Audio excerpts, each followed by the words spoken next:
ओम नमो भगवते वासुदेवाय। जय श्री कृष्ण। दोस्तों, आज हम आपको आषाढ़ मास की शुक्ल पक्ष की देवशयनी एकादशी की संपूर्ण कथा सुनाने जा रहे हैं। देवशयनी एकादशी के अलावा इस एकादशी को पद्मा, पद्मनाभा, आषाढ़ी एकादशी भी कहा जाता है। यह एकादशी का व्रत सिद्धियों को प्रदान करने वाला और उपद्रवों को शांत करने वाला है। अतः मोक्ष की इच्छा रखने वाले मनुष्यों को इस एकादशी का व्रत अवश्य करना चाहिए। इस एकादशी का व्रत करने से घर में धन धान्य बना रहता है, शांति आती है तथा परमात्मा की कृपा हमेशा उस व्यक्ति पर बरसती रहती है। देवशयनी एकादशी कथा प्रारंभ। धनुर्धर अर्जुन बोले, हे भगवान, आषाढ़ मास के शुक्ल पक्ष की एकादशी का क्या व्रत है? उस दिन कौन से देवता की पूजा होती है? उसकी विधि क्या है? यह सब विस्तार पूर्वक कहिए। श्री कृष्ण भगवान बोले, हे अर्जुन, एक समय नारद जी ने ब्रह्मा जी से यही प्रश्न पूछा था।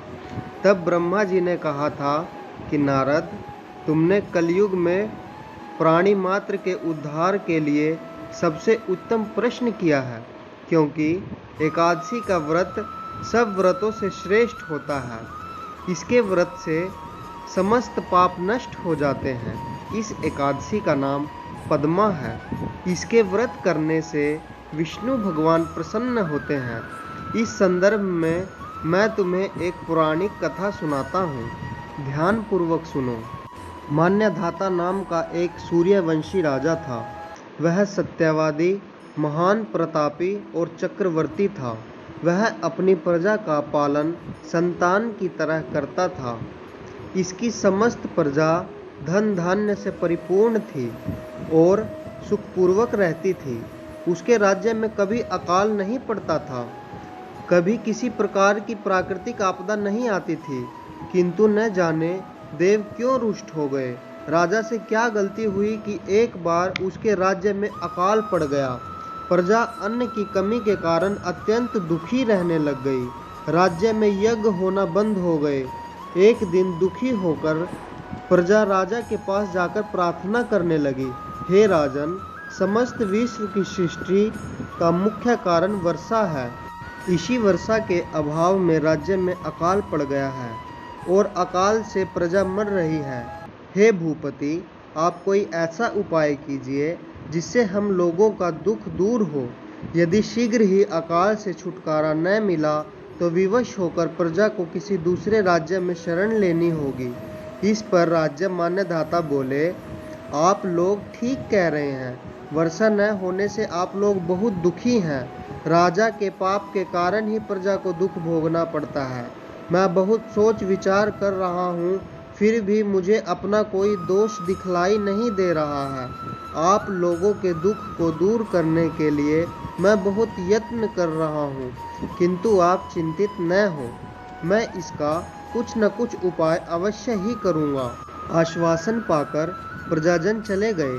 राजा मान्यधाता भगवान की पूजा कर कुछ मुख्य व्यक्तियों को साथ लेकर वन की ओर चल दिए। वहाँ वह ऋषियों के आश्रमों में घूमते घूमते अंत में ब्रह्मा के पुत्र अंगिरा ऋषि के आश्रम पर पहुँच गए। राजा रथ से उतरे और आश्रम में चले गए। वहाँ मुनि अभी नित्य क्रम से निवृत्त हुए थे कि राजा ने उनके सम्मुख जाकर प्रणाम किया। मुनि ने उनको आशीर्वाद दिया, फिर पूछा, हे राजन, आप इस स्थान पर किस प्रयोजन से पधारे हैं, सो कहिए।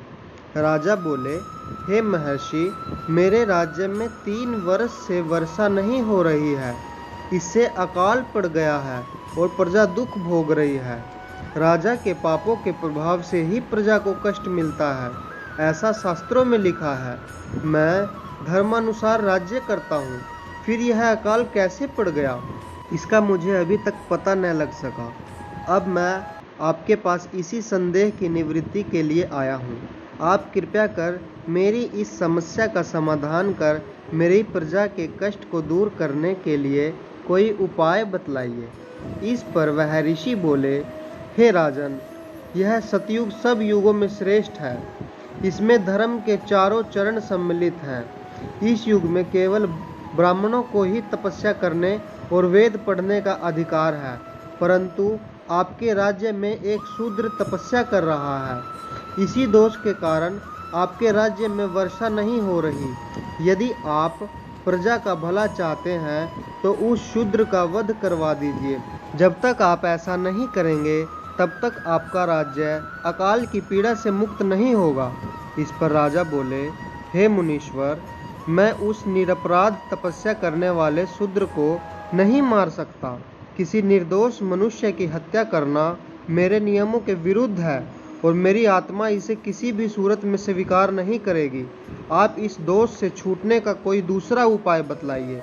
तब ऋषि बोले, हे राजन, यदि तुम ऐसा ही चाहते हो तो आषाढ़ मास के शुक्ल पक्ष की पद्मा नाम की एकादशी का विधि पूर्वक व्रत करो। इस व्रत के प्रभाव से तुम्हारे राज्य में वर्षा होगी और प्रजा भी पूर्व की भांति सुख पाएगी, क्योंकि इस एकादशी का व्रत सिद्धियों को देने वाला है और उपद्रवों को शांत करने वाला है। मुनि के इन वचनों को सुनकर राजा अपने नगर को वापस आ गए और विधि पूर्वक पद्मा एकादशी का व्रत किया। उस व्रत के प्रभाव से राज्य में वर्षा हुई और मनुष्य को सुख पहुंचा। इस एकादशी को देवशयनी एकादशी भी कहते हैं। इस व्रत के करने से विष्णु भगवान प्रसन्न होते हैं। अतः मोक्ष की इच्छा रखने वाले मनुष्यों को एकादशी का व्रत अवश्य करना चाहिए।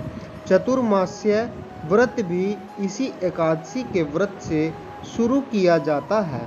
कथा सार: अपनी किसी भी समस्या से छुटकारा पाने के लिए किसी दूसरे का अहित नहीं करना चाहिए।